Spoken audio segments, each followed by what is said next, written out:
Hello, this is FlippedHarber for Precalculus. In this video, we'll cover Section 3.2, Polynomial Functions. Our objectives include identifying polynomials and their degree, graphing polynomial functions using transformations, identifying the zeros of a polynomial and their multiplicity, and analyze the graph of a polynomial. Our topics will include polynomial and power functions, the degree of a polynomial, the zeros or roots of a polynomial and their multiplicity, turning points, maxima and minima, and end behavior. The outline for this video will start by talking about polynomial and power functions, graphing polynomials using transformations, zeros and roots and their multiplicity, graphing using x-intercepts. We'll talk about the difference between even and odd multiplicities. We'll talk about a theorem that deals with turning points, and finally end behavior. Now, you all are aware what a polynomial function is. It's a whole bunch of x terms added together, and all of those terms have a different power on x. We'll see various coefficients in front of the x terms, but honestly, sometimes, preferably, we'll be given these polynomials not as a bunch of x terms added together, but as a bunch of binomials multiplied together. So whenever we see x plus or minus some number, that's the binomial. That's a factor of the polynomial. Sometimes we'll see a power on those factors. Sometimes that power will be 1. Now, a special case polynomial is what we refer to as a power function, where there's just one term. Now, graphing polynomials using transformations, we're basically only going to do this with power functions. Something you need to be aware of is that all even power functions, when I'm talking about even, I'm talking about the power on x is even, they all look like the quadratic. They all have that same U shape. It might not technically be a parabola anymore, but it still has that look. All odd power functions have the same step look as the cubic function. Now we're going to use transformations, all the stuff that we've done before, the inside changes, the outside changes, the shifts, the compressions, the translations, all that good stuff. Something to point out though before we move on is that the even power functions just touch the x-axis. The odd power functions cross the x-axis. Now, yes, we can move that even power function up or down, but y equals x to the fourth just touches the x-axis just like the quadratic does. Y equals x to the fifth, it goes through the x-axis just like the cubic function does. If we put a negative in front of the x, well, it's just going to flip the graph upside down. So negative x to the sixth would look like an upside down parabola. Negative x to the seventh, the step goes the other way.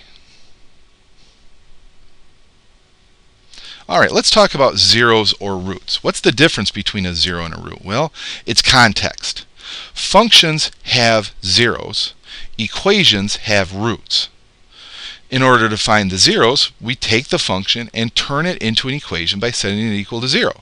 So in order to find our zeros, we actually make an equation and find the roots.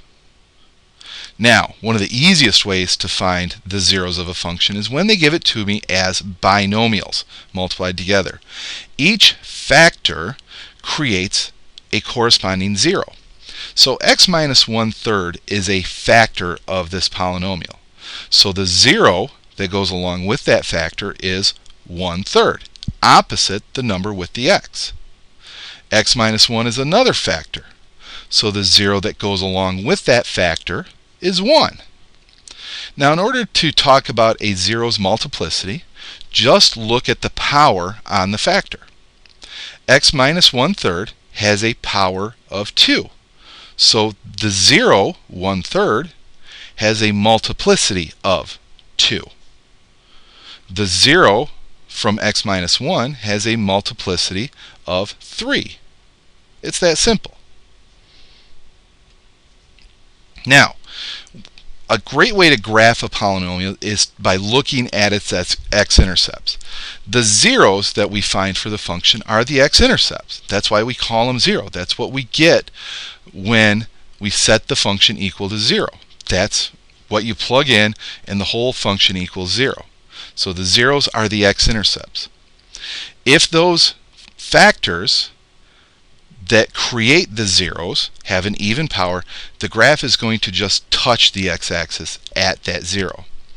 If the factor has an odd power, then the graph goes through the x-axis at that 0.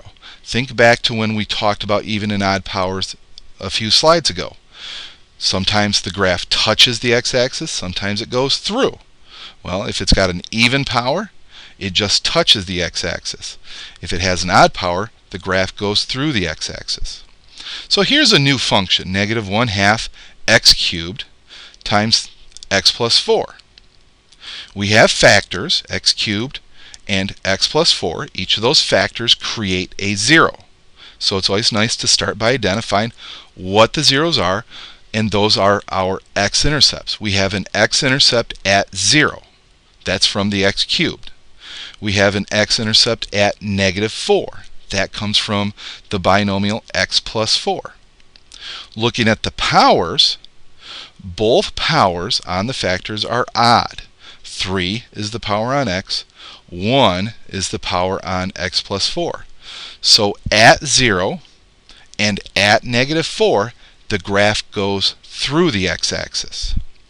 So really the question is, well, which side do we start on? Which side of the x-axis? Do we start above or do we start below? Well, let's look at it like this. Here's a number line, and I've marked my zeros, negative 4 and 0. Now, I'm going to choose an easy number to plug in. I'd love to choose 0, because 0 is the easiest one to plug in. But I can't choose 0, because that will give me 0. So I'm going to choose the next easiest number to plug in. I'm going to plug in 1. So f of 1, and I don't actually even care what the number is. I just care whether it's positive or negative. F of 1 is a negative. So that means that every single number that I would try to plug in from that region of the number line, f of 1, f of 2, f of 3, f of 4, I would get a negative number out. So that means that my graph starts below the x-axis there.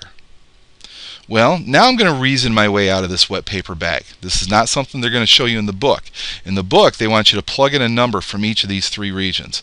I'm going to show you a smarter way to do it. Since I know that I'm below the x-axis to the right of 0, and I know that it goes through at 0, that means that my function has to be above the x-axis in between negative 4 and 0. Well, again, because the power is odd, I know that the graph goes through the x-axis at negative 4.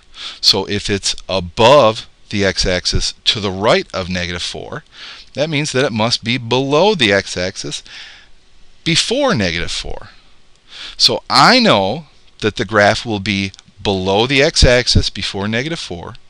It will be above the x-axis between negative 4 and 0.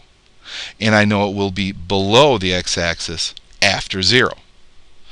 Now, at no point along here have I actually figured out an f of x value. Not that that's a bad thing to do. Actually, that's a pretty good thing to do when you want to make a graph. But I've got a general sense of how this graph will look. To really graph it, I want to go ahead, choose some x values to plug in, find out what the points are, and get a look at what this graph should look like. So this graph starts out below the x-axis, then it goes above. We see a turning point somewhere around there, and then it goes through the x-axis again at 0, and it ends up below the x-axis again. To get the finer details of this graph, you need to plug in some values and plot them. Now, here's a theorem. If f is a polynomial function of degree n, that is, if our highest power on x is n, then f has at most 1 fewer turning points. Now, those turning points are those maxima, high points, or minima, low points of the graph. So you will have at most 1 fewer than your highest power on x. Now let's talk about end behavior. For very large values of x, I'm talking about if we plug in, 1,000, 10,000, 100,000, a million, a billion. If you plug in a really, really big number for x, it's going to look like the power function. The same thing is true if you plug in really, really big negative values, negative 1 million, negative 2 million, so on and so forth. It starts to look like the power function. That's what we refer to as end behavior. What's it look like to the extreme right and to the extreme left? So let me give you a simple example. Here's the cubic function, f of x equals x cubed. The end behavior, I basically ignore the middle. The end behavior for the cubic function is that it points down and to the left, and it points up and to the right. Now, every single function that has x cubed plus or minus some other terms, it's going to have the exact same end behavior. All of these graphs are going to point down and to the left, up and to the right. It's all the stuff in the middle that's going to be different. But all of these functions are going to have the same end behavior. Just look to the highest power on x. Okay, so that's it. You've got the homework. It's time to get started.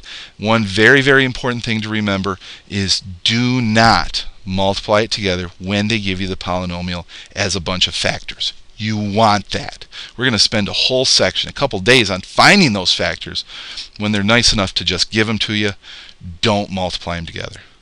All right, I'll see you in class, and I'll see you online.